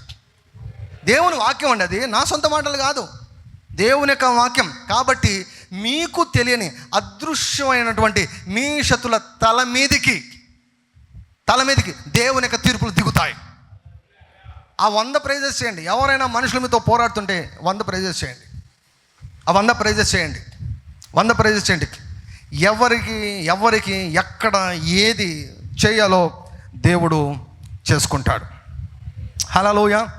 మనం చదివాం కదండి, ప్రసంగి గ్రంథంలో చదివాం కదా, దుర్మార్గులు వారికి తీర్పు రాకుండా చూసి ఏం చేస్తారు? ఏం పర్వాలేదులేని ముందుకు దూసుకొని వెళ్ళిపోతారనమాట. వారి యొక్క దుర్మార్గంలో వారు దూసుకొని వెళ్ళిపోతారు. సో కనుక తండ్రి అయినటువంటి దేవుడు దుర్మార్గులను శపించాడు. ఎప్పుడు శపిస్తాడు? దేవుడు ప్రతి ఒక్కరికి టైం ఇస్తాడండి. ప్రతి దుర్మార్గుడికి టైం ఇస్తాడు, ప్రతి వ్యభిచారికి టైం ఇస్తాడు, ఈవెన్ ప్రతి నరహంతకునికి కూడా టైం ఇస్తాడు. వారు దేవునికి సన్నిధికి వచ్చి వారు నిజముగా పశ్చాత్తాపపడితే దేవుడు వారిని బహుగా క్షమించి వారి మీదకి తీర్పు కానీ శిక్ష కానీ రాకుండా దేవుడు వారిని కాపాడతాడు. హల్లెలూయా. అక్కడ ప్రేమను చూపిస్తాడు. ఎప్పుడు ఎవరైతే వచ్చి పశ్చాత్తాపపడతారో వారికి ప్రేమను చూపిస్తారు. అయితే దేవుడు టైం ఇచ్చినా కూడా పశ్చాత్తాపపడకుండా మొండితనంలో, మూర్ఖత్వంలో, దుర్మార్గతలో, దౌర్జన్యంలో ముందుకు కొనసాగుతున్నటువంటి వారి విషయంలో దేవుడు ఏమాత్రం కూడా ఆలస్యము చేయక దేవుడు తీర్పు తీరుస్తాడు, దేవుడు శపిస్తాడు. సో తండ్రి అయినటువంటి దేవుడు మానవుని శపించాడు. యేసు ప్రభు కూడా శపించాడు. చూసాం మనము కదా, అన్యాయస్తులకు తీర్పు రావాలని ప్రార్థన చేయండి అన్నాడు. యేసయ్య చెప్పాడు, విసుగగా ప్రార్థన చేయండి, న్యాయము కొరకు ప్రార్థన చేయండి అని యేసు ప్రభువే మనకు నేర్పించారు. పరిశుద్ధాత్మ కూడా శపించాడు. మీకు ఒక విషయం తెలుసా? ఎలుమ అన్నటువంటి ఒక వ్యక్తి పౌలును ఆటంకపరుస్తున్నాడు. సేవ చేయకుండా ఆటంకపరుస్తున్నాడు. సువార్త చెప్పకుండా ఆటంకపరుస్తున్నాడు. ఆ సువార్త ఆ యొక్క వ్యక్తి ప్రజలు అంగీకరించకుండా ఎలుమ అన్నటువంటి వాడు అడ్డుపడ్డాడు. ఈ లోకంలో అబీమెలెకులు ఉన్నారు, ఈ లోకంలో ఫరోలు ఉన్నారు, ఈ లోకంలో ఎలుమాలు కూడా ఉన్నారు. ఎలుమాలకు ఏంటి treatment? What is the treatment to this ఎలుమా లాంటి వారు సువార్త సేవ చేయకుండా, ప్రజలు నిత్య రక్షణ పొందకుండా, ప్రజలు తమ సొంత తండ్రిని తెలుసుకోకుండా అడ్డుపడే ఎలుమాలు ఈ లోకంలో ఉన్నారు. వారికి ఏంటి ట్రీట్మెంటు? దేవుని యొక్క వాక్యము చెప్పే ట్రీట్మెంట్ ఏంటి? దేవుని యొక్క వాక్యం ఇచ్చే ట్రీట్మెంట్ ఏమిటి? పరిశుద్ధాత్ముడు చూశాడు. అత్యంత సున్నితమైనటువంటి పరిశుద్ధాత్ముడు పౌలుతో ఏమన్నాడు తెలుసా? శపించు, కర్స్ దట్ ఫెలో అన్నాడు. Curse that fellow. The Holy Ghost came upon Paul, then Paul curse that man. గ్రుడ్డితనం వచ్చింది. దేవుడు గ్రుడ్డి వారి కళ్ళు తెరవడమే కాదు, కన్నులు ఉన్న వాళ్ళకు గ్రుడ్డితనం కలిగిస్తాడు. Paul curse that fellow by the Holy Spirit. So తండ్రి అయిన దేవుడు శపించాడు, యేసు ప్రభు శపించాడు, పరిశుద్ధాత్ముడు శపించాడు. ఇన్స్పిరేషన్. నెక్స్ట్ నేను ఒక మాట చెప్తాను. హోషేయ గ్రంథము 12:13. హోషేయ గ్రంథము 12:13. హోషేయ గ్రంథము 12:13. హల్లెలూయా. ఏముందండి? ఒక ప్రవక్త ద్వారా యెహోవా ఇశ్రాయేలీయులను ఐగుప్తు దేశంలో నుండి రప్పించెను, ప్రవక్త ద్వారా వారిని. హల్లెలూయా, హల్లెలూయా. గట్టిగా హల్లెలూయా చెప్పండి. హల్లెలూయా. సో తండ్రి అయిన దేవుడు శపించాడు, యేసు ప్రభు శపించాడు, పరిశుద్ధాత్ముడు శపించాడు. ఇప్పుడు ప్రవక్త గురించి నేను మాట్లాడుతున్నాను. ఇప్పుడు దేవుడు ఇశ్రాయేలీయులను ఫరో నుంచి విడిపించేదానికి దేవుడు ఎవరిని వాడుకున్నారు? ఒక ప్రవక్తను వాడుకున్నాడు. ప్రవక్తలు they are the right hand of God. ప్రవక్తలు దేవుని యొక్క దక్షిణ హస్తము. దేవుడు తీర్పు తీర్చేదానికి దేవుని యొక్క దక్షిణ హస్తం ఎవరంటే ప్రవక్తలు.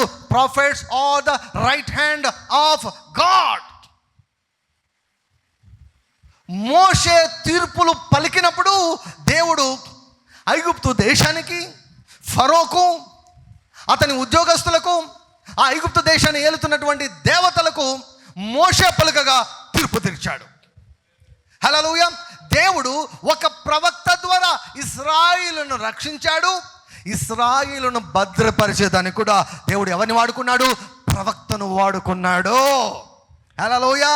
అందుకే నేను ఎప్పుడు చెబుతుంటాను, దేవుని చేత నియమించబడిన ప్రవక్త ఎవరు నీ జీవితంలో, నీ కుటుంబం పైన దేవుడు ఏ ప్రవక్తను నియమించాడు? Who is the prophet that God has ordained over you? కొంతమంది నెలకొక సంఘం మారుతూ ఉంటారు. నెలకొక సంఘం మారుతూ ఉంటారు. Who is the God ordained prophet over you? దేవుడు మోషేను 30 లక్షల మంది ఇశ్రాయేలుల మీద ప్రవక్తగా నియమించాడు. మధ్యలో లేసారు, ఒక గుంపు లేసింది. నువ్వేనా ప్రవక్త? మేం కాదా? నీ ద్వారానే పలుకుతాడా దేవుడు? మా ద్వారా పలకడా అని అంటేనే మోషే ఉన్నాడు తెలుసా, మామూలు మరణం వస్తే నేను సేవకునే కదా అన్నాడు. మీరు మామూలుగా సహజంగా చచ్చిపోతే నేను దేవుని యొక్క సేవకునే కాదన్నాడు మోషే. భూమి నెరవిడిచి దాతాను మృంగిందంట, అది అభిరామ గుంపును కప్పివేసిందంట. వారి పాలెంలో అగ్ని రగులుకుందంట. ఆ అగ్ని భక్తిహీనులందరినీ కూడా కాల్చి పడేసిందంట. Who is the prophet that God has ordained you? This is one thing you need to settle and fix in your heart and mind. ఎందుకంటే ఆ ప్రవక్త ద్వారా నిన్ను విడిపిస్తాడు, ఆ ప్రవక్త ద్వారా నిన్ను రక్షిస్తాడు. హల్లెలూయా. చాలామందికి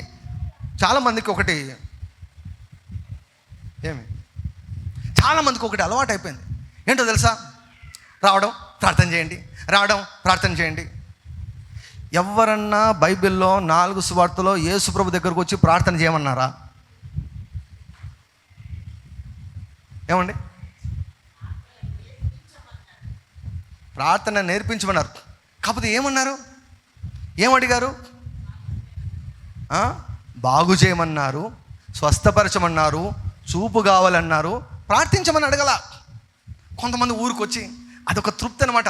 ప్రార్థన చేయండి, దేనికోసం అంటే ఊరికే చేయండి ప్రార్థన, ఊరికే చేయండి. కాబట్టి ఎవరిని ఏమి గద్దించగా మనం కూడా ప్రేమ స్వరూపులం కదండి. అప్పుడప్పుడు మాత్రమే మనకి ఇంకొక కోణం వస్తుంది. మనం కూడా ఏం చేస్తాం, చేతులు పెట్టి దీవించు ప్రభు అని చెప్పి పంపిస్తాం.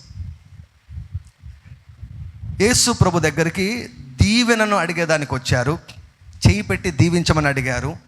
ప్లస్ యేసు ప్రభు దగ్గరకు వచ్చి మాట మాత్రం సెలవు ఇమ్మన్నారు. శతాధిపతి ఏమన్నాడు?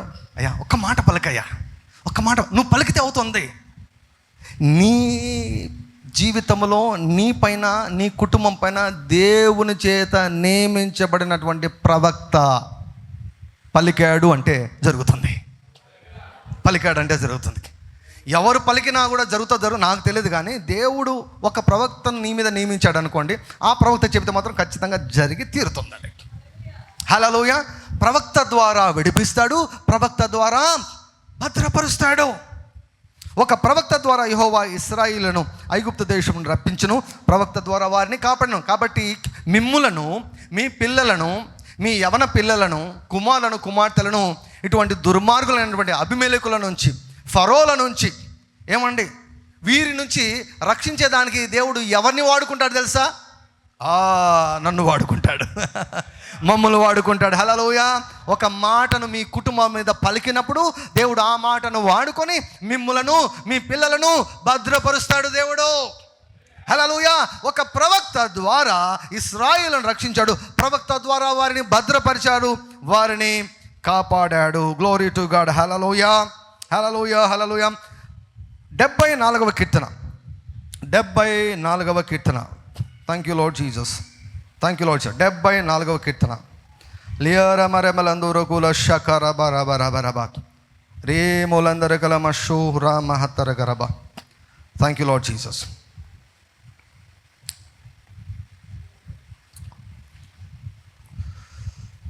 Thank you Lord Jesus.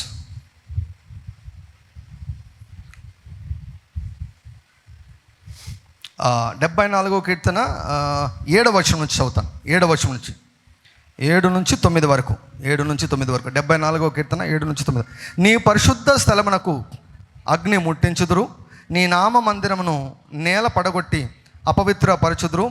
దేవుని మందిరములను బొత్తిగా అనగద్రొక్కుదుమనుకొని దేశంలోని వాటినన్నిటిని వారు కాల్చి ఉన్నారు. సూచక క్రియలు మాకు కనబడుట లేదు, ఇక నువ్వు ప్రవక్త లేకపోయాను. ఇది ఎంతకాలము జరుగునో దాన్ని ఎరిగినవాడు మాలో ఎవడను లేడు. ఇశ్రాయేలులు బహు భయంకరమైనటువంటి శ్రమల గుండా వెళ్తున్నారు. మందిరము పాడైపోయింది, మందిరాన్ని వారు అపవిత్రపరిచారు, పాడు చేశారు, చాలా ఇబ్బందులు పడుతున్నారు. ఇబ్బందులు పడుతున్నప్పుడు వారి యొక్క మొరేమిటో తెలుసా? అయ్యో ఒక ప్రవక్త మాకు లేకపోయానే, ఒక ప్రవక్త ఉంటే దేవుడు మమ్మల్ని విడిపిస్తాడు, ఒక ప్రవక్త ఉంటే దేవుడు మమ్మల్ని కాపాడుతాడు, ప్రవక్త మాకు లేకపోయేనే. That was the cry of those people who were being persecuted. శ్రమల గుండా, నిందల గుండా, అవమానం గుండా, హేళన గుండా వెళ్తున్నటువంటి వారి యొక్క మొర ఏమిటంటే మాకు ప్రవక్త లేకపోయానే. అందుకే ఇశ్రాయేలులు మొరపెట్టినప్పుడు దేవుడు మోషేను వారి దగ్గరికి పంపించాడు. దైవ సేవకులను ఎప్పుడైనా చూడండి, డానియల్ జయంతును, ఆర్డీజే పేరును గొప్ప చేద్దాం, ఈయనకు మేలు చేద్దాం, ఈయనకు పేరిద్దాం అని కాదు దేవుడు నన్ను పిలిచింది సేవకు. ప్రజలు మొరపెడితే, ప్రజలు తమ సమస్యలతో మొరపెడితే దేవుడు నన్ను దర్శించి, నన్ను అభిషేకించి, ప్రజలకు దీవెనకరంగా నన్ను సేవకునిగా తయారు చేసుకున్నాడు, ఇంకా తయారు చేసుకుంటున్నాడు. హల్లెలూయా. Ministry is not about glorifying our selves. పరిచర్య అంటే నా పేరు గొప్ప కావడం, మా సంఘం గొప్ప, మాకంతమంది వస్తారు, మీకింతమంది వస్తారు. కానీ కాదండి ఇది. This is not at all about the ministry. పరిచర్య అంటే ఏమిటో తెలుసా? ప్రజలు సమస్యలతో దేవునికి మొరపెట్టినప్పుడు వారికి జవాబుగా దేవుడు సేవకులను తయారు చేసి పంపిస్తాడు. ప్రజలకు దీవెనకరంగా ఉండేదానికే RDJ మినిస్ట్రీస్ అన్నటువంటిది. హల్లెలూయా, హల్లెలూయా. RDJ నీ పేరును గొప్ప చేస్తా, నేను గొప్ప చేస్తాను. That is not the thing, that is not the thing. మనం ప్రజలకు దీవెనకరంగా ఉన్నప్పుడు ఆటోమేటిక్గా గ్రేట్ అయిపోతామండి. కొన్ని విషయాలు ఆటోమేటిక్గా జరిగిపోతాయి, ఆటోమేటిక్గా గ్రేట్ అయిపోతాం. ప్రవక్త అన్నవాడు లేకపోయానే. ప్రవక్త ఉంటే ఏమవుతుంది? రేపు ఈ వేళకని ప్రవక్త పలికాడంటే మొత్తం పరిస్థితులన్నీ మారిపోతాయి. హల్లెలూయా. కాబట్టి మీరు ఎలా కోరుకోండి, పాస్టర్ గారు ఒక్క మాట పలకండి, ఒక దీవెన వచనం పలకండి, మా కొడుకు పెళ్లి కావాలి, ఒక మాట పలకండి, ప్రార్థన చేయండి. కాదు నేను ప్రార్థన చేస్తాను, ఇచ్చావు దేవా నీకు స్తోత్రం అని నేను అంటాను, దేవా నువ్వు ఎప్పుడు ఇస్తావు దేవా అని నువ్వు అంటావు. ఇంకెక్కడ అగ్రిమెంట్ లేదు. ఇంకా కెన్ని తగిన గారు ఇది భలే సఫర్ అయిపోయారు అనమాట. కెన్ని తగిన గారు ఒకసారి ఒక ఆవిడ ఏదో అంశం కొరకై స్వస్థత అనుకుంటా, మరి స్వస్థత కొరకు ఒక ఆవిడ వచ్చిందంట. వచ్చి ప్రార్థన చేయండి అని వచ్చిందంట. ప్రార్థన చేయండి అంటూనే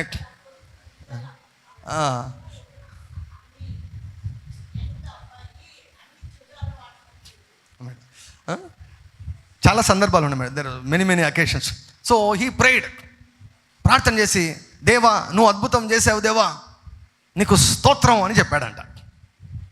నీకు స్తోత్రం అని చెప్పాడంట. అని చెప్తున్నా ఆమె ఖచ్చితంగా దేవుడు నాకు సాయం చేస్తాడన్నదంట.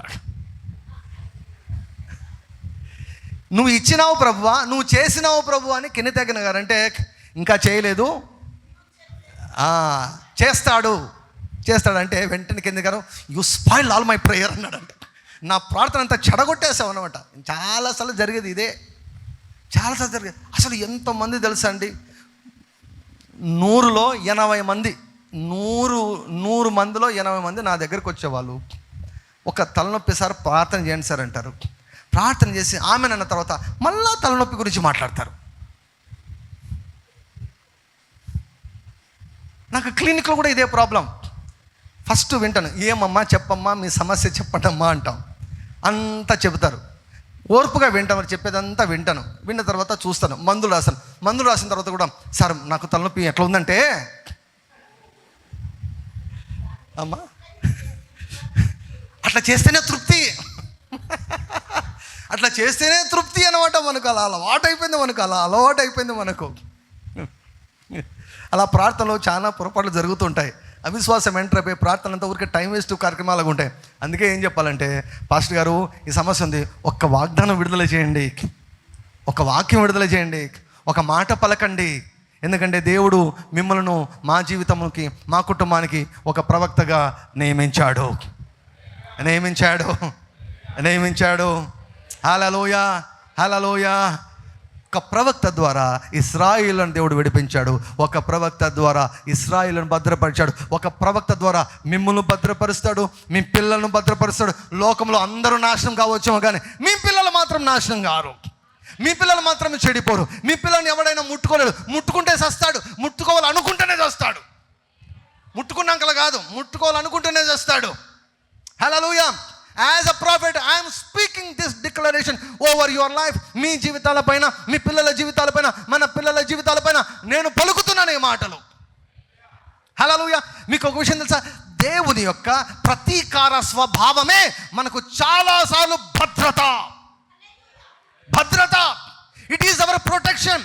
God's vengeance nature is our protection, our security in this wicked world.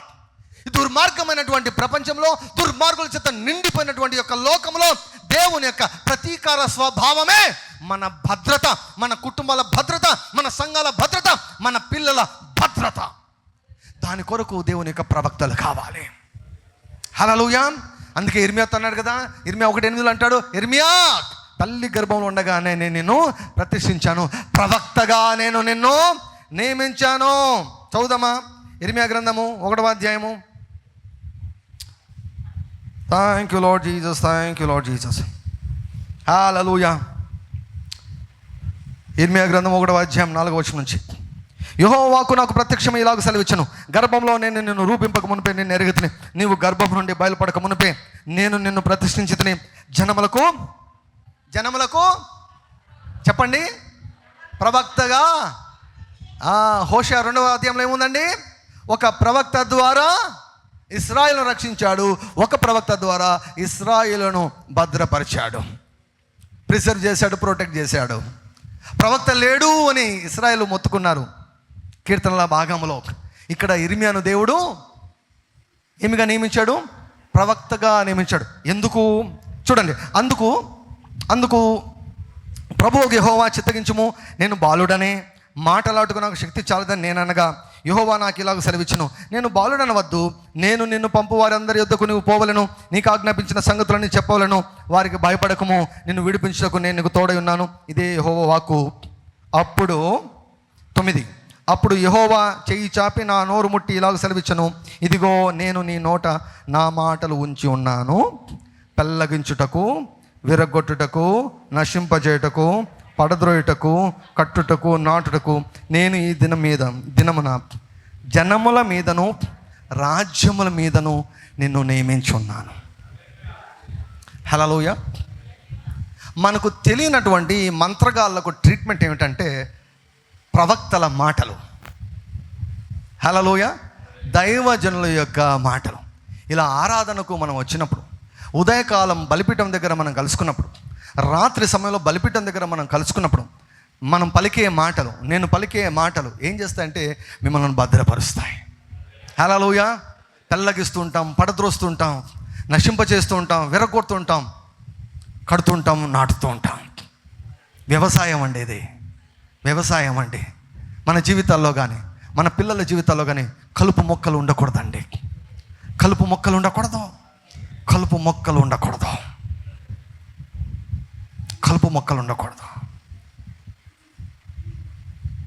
లోకం ఎంత దారుణంగా తయారైపోయిందంటే మీరు చూసారో లేదో నాకు తెలియదు.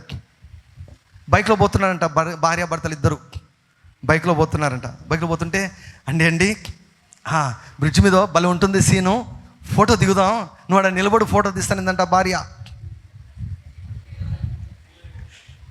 ఏందండి ఇంత వైలెంట్గా తయారైపోతున్నారు? అసలు మొత్తం మారిపోయిందండి జనరేషన్. ఒక ఆవిడ భలే బాధపడుతుందంట, నేను కోడలుగా ఉన్నప్పుడు అత్తల హవా నడిచింది, ఇప్పుడు నేను అత్తనయ్యాను, ఇప్పుడు కోడల హవా నడుస్తుంది అంటదంట. దరిద్రం అంటే ఎట్లా ఉంటుంది?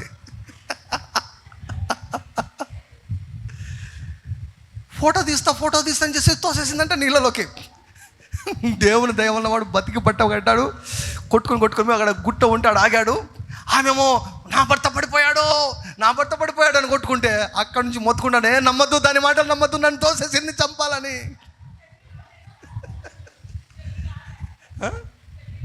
పెళ్ళి కాలేదా వాళ్ళకి? అంత భార్య భర్తలు వచ్చింది. ఎంత ఘోరం అండి, ఎంత ఘోరం. ఎవరిని నమ్మాలో ఎవరిని నమ్మకూడదో చాలా చాలా భయంకరంగా పరిస్థితులు. మొన్నెవరో ఒక భార్య కరెంట్ షాక్ పెట్టి భర్తను చంపిందంట. ఎందుకు ఇట్లాంటి కనపడుతున్నాయి? అసలు ఇంకా భయపడుతున్న, బాబు పెళ్లి చేసుకోకూడదు అని అందరూ. వాళ్ళకి జరుగుతాయి కానీ మనకు మన పిల్లలకు అటువంటివి జరగవు. ఇటువంటి ఉన్నాయి కాబట్టి జాగ్రత్తగా ఉండాలి. ఇటువంటి ఉన్నాయి కాబట్టి జాగ్రత్త పడాలి. ఇటువంటి వ్యక్తులు మన పిల్లల జీవితంలోనికి రాకూడదు, వారు ఉండకూడదు. హల్లెలూయా. నీ ప్రక్కన 1000 మంది పడినా, నీ కుడి ప్రక్కన 10,000 మంది కూలినా అపాయం నీ వద్దకు రాదు. దేవుడు శపించాడు, కుమారుడు శపించాడు, పరిశుద్ధాత్ముడు శపించాడు. దేవుడు శపించే దాని కొరకై. విరగొట్టడం అంటే ఏంటండి? పడగొట్టడం అంటే ఏంటండి? నశింపజేయడం అంటే ఏంటండి? దేవుడు నిన్ను మొత్తును కాకంటే ఏంటండి? ఎలీషా పోతున్నాడు, బాగా 2 అంతల అభిషేకం పొందుకొని పోతున్నాడు. దారిలో పోతుంటే పిల్లనాయలండి. ఎంతమంది? 42 ఎంతమంది పిల్లనాయలు?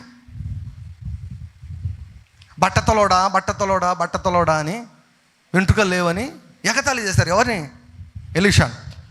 ఎలీషా కోపం వచ్చేసింది, శపించాడు, పిల్లలను శపించాడు. ప్రవక్త కదండి, అమ్మో గుర్తుపెట్టుకోండి. అందుకే దేవుని చేత అభిషేకించబడినటువంటి దైవజనుల నోట మీ గురించి దీవెన మాటలే రావాలి. దీవెన మాటలే రావాలి. వారి నోట ఏదైనా శాపనార్థం వచ్చిందంటే మీరు ఇంకా దేవుని కనికరాన్ని పట్టుకోకపోతే ఇంకా మిమ్మల్ని ఆదుకునే వాళ్ళు ఎవరు ఉండరు. ఎప్పుడైనా జరుగుతాయి. Very very very dangerous. దేవుని చేత అభిషేకించబడినటువంటి వారు మీ గురించి ఎప్పుడు కూడా శాపాలు పలకకూడదు. అలాగని కొందరు ఏం చేస్తారంటే బెదిరిస్తారనమాట. నువ్వు నా గురించి ఏమైనా మాట్లాడినావా చెప్పిస్తా నేను. ఇలాంటి వాళ్ళు కూడా ఉన్నారు చాలామంది. అలాంటి వాళ్ళకి అస్సలు భయపడద్దండి. అలాంటి వాళ్ళకి అస్సలు వాళ్ళే పోతారనమాట. వాళ్ళే పోతారు. మనం కొంతకాలం క్రితం ఒక సేవ చూస్తున్నాం. మన సేవకురాలు ఆమె నాకు ఫోన్ చేసి కాల్ చేసి చెప్తున్నారనమాట. ఆమె పైన ఉన్నటువంటి ఒక సేవకుడు ఉన్నాడంట. ఆమె పైన ఉన్నవాడు, నా మాట వింటేనే చూడు, నేను ప్రార్థన చేస్తానంటే నీకు పుట్టగతులు ఉండవు, నీ కుటుంబానికి పుట్టగతులు ఉండవు అని ఒకటే బెదిరిస్తున్నాడు సార్ నన్ను. ఇక్కడంతా కెన్ని తగిన బ్రీడ్ కదా ఇది. చెప్పాను, ఉపవాసం ఉండి చెప్పించమను, ఏం జరుగుతుందో చూడమని చెప్పాను. అట్లాంటి ఏం తగలవు నీకు. నిన్ను ముట్టువాడు తన కనుగుడ్డును ముట్టువాడు అన్నాడు. ఆయన పాస్టర్ అంటున్నాడు, ప్రవక్తను అంటున్నాడు. ఇలా బెదిరించే వాళ్ళు ఎప్పుడు కూడా ప్రవక్తలు గారు. అటువంటి వారికి దేవుడు ఏమాత్రం కూడా ఎండోర్స్మెంట్ చేయడు, బలపరచడు. నువ్వేమీ భయపడవద్దు అంటే అప్పుడు ఆ సోదరి విడుదల పొందుకుంది. ఇలా బెదిరించే వాళ్ళు కూడా ఉన్నారు. కానీ ఒకటి మాత్రం గుర్తుపెట్టుకోండి, దేవుని చేత నియమించబడిన ప్రవక్తను మీరు బాగా చూసుకోండి. ఆయన ఎప్పుడు మీరు గుర్తుకొచ్చినప్పుడల్లా ఆయన మిమ్మల్ని దీవిస్తూనే ఉండాలి. మీరు గుర్తుకొస్తే దీవించాలి. మీరు గుర్తుకొస్తే బాధ కాకూడదు, నొప్పి తగలకూడదు. ఆయనకు హర్ట్ కాకూడదు, బాధ కాకూడదు, నొప్పి తగలకూడదు. మిమ్మల్ని దీవించాలి. దేవుని చేత నియమించబడిన ప్రవక్త మీ జీవితంలో ఏమి మాట్లాడినా కూడా జరుగుతుందండి. కొంచెం ఆలస్యం కావచ్చు, కానీ ఖచ్చితంగా జరిగి తీరుతుంది. హల్లెలూయా. సో దేవుడు శపించడం మాత్రమే కాదు, దుర్మార్గులను, అబిమెలెకులను, ఫరోలను, గొల్యాతులను, ఇటువంటి వారిని శపించే దాని కొరకై దేవుడు ప్రవక్తలను నియమించుకున్నాడు. హల్లెలూయా. ప్రవక్తల ద్వారా మిమ్మల్ని విడిపిస్తాడు, మీ శత్రువులను ఇరికిస్తాడు. ప్రవక్తల ద్వారా మిమ్మల్ని, మీ పిల్లలను భద్రపరుస్తాడు. శత్రువులను ఆయన వారికి తీర్పు తీరుస్తాడు. హల్లెలూయా. ఈ రోజుకు ముగిద్దాం అనుకున్నా కానీ ముగించలే. ఇంకొక పార్ట్ ఉంది, 3 పార్ట్స్. లాస్ట్ పార్ట్ తర్వాత నేను చెప్తాను.